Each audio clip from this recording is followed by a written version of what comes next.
Oke, sahabat hidroponik, ini adalah kebun saya ya, kebun sayur pacoy.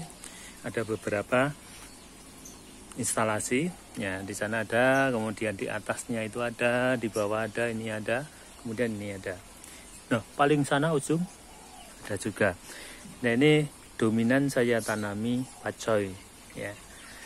Nah, dari keseluruhan ini saya hanya menggunakan satu tandon, otomatis juga menggunakan satu pompa.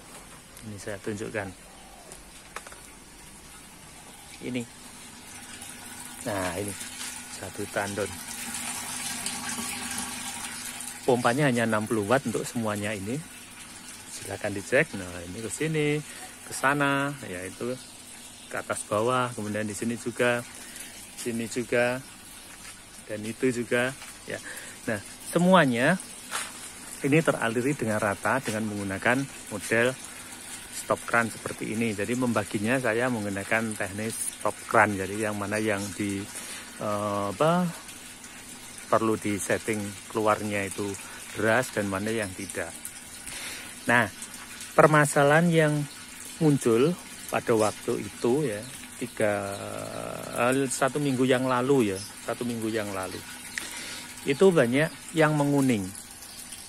Saya pikir itu karena panas ya, jadi banyak tanaman yang menguning. Kemudian saya cek untuk nutrisinya itu ternyata turun, jadi hanya 900-an ppm dengan pH-nya itu sekitar 67-68 ya, 6,7-6,8 maksud saya. Jadi masih ideal untuk tanaman, tapi ppm-nya turun. Nah, saya pikir karena panas, ternyata setelah saya naikkan karena mungkin terlalu berkeinginan agar lebih cepat hijau kembali, saya tambahkan menjadi 1800. Ya sebenarnya enggak pengen saya tambahkan segitu ya, tapi karena sudah saya campur kemudian saya cek ternyata segitu, 1800. Nah, apa yang terjadi? Memang sebagian menjadi hijau kembali. Jadi 2 hari itu sudah kelihatan efeknya, dampaknya. Tapi sebagian, nah, ini di tanaman saya ini sebagian di ujungnya, nah salah satu contohnya ini daun muda. Ini waktu itu daun muda ya, daun mudanya.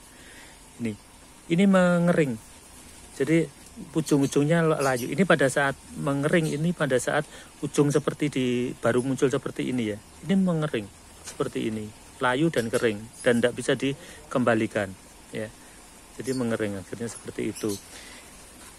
Nah, ini juga, ini daunnya kan sama ya, posisinya sama, artinya ini kejadiannya sama ya, kejadian sama. Ini juga, tapi sebagian juga masih kuat ya.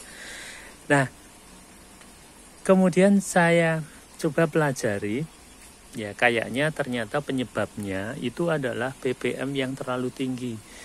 Akhirnya saya turunkan sampai sekarang ini 130 lebih ya, 1300 sekian gitu. Enggak sampai 1400. Waktu itu saya naikkan saya turunkan ya. Jadi saya tambahkan dengan cara saya tambahkan air baku sehingga ppm-nya turun. Jadi cara menurunkan ppm seperti itu ya, tambahkan air baku tanpa nutrisi. Nah, kemudian ini yang sudah layu tidak bisa ditolong lagi, tetapi untuk yang baru itu mulai normal kembali. Ya, normal kembali. Jadi tidak layu. Nah, seperti ini. Ini yang layu, ini yang bawah, yang baru sudah sehat kembali, tidak layu. Nah, dari pengalaman itu bisa kita simpulkan bahwa ppm terhadap tanaman tertentu itu memang sangat berpengaruh ya. Kalau terlalu rendah mengakibatkan tanaman menguning karena kekurangan nutrisi, tapi kalau terlalu tinggi juga menjadi apa istilahnya, menjadi racun ya, atau overdosis sehingga tanaman tidak mampu untuk mencerna. Nah, contohnya seperti itu tadi. Jadi yang daun yang tua itu tidak apa-apa, tapi yang daun yang muda ini tidak kuat, akhirnya akan layu dan mati. Seperti ini. Kemudian yang kedua, bisa saya ambil kesimpulan bahwa untuk pacoy, ini untuk tanaman yang lain tidak masalah. Jadi di situ saya juga ada sawi pagoda, itu tidak masalah. Dengan ppn sekian itu tadi tidak masalah. Cuman pacoy yang bermasalah. Kemudian selada juga tidak masalah ya. Nah, kesimpulan yang kedua, untuk pacoy itu nutrisi yang diberikan antara 1000 sampai 1300 ya. Saya simpulkan sendiri ya. Mungkin di tempat Anda mungkin berbeda ya, di tempat teman-teman yang lain berbeda, tetapi untuk pengalaman saya seperti itu. Ya.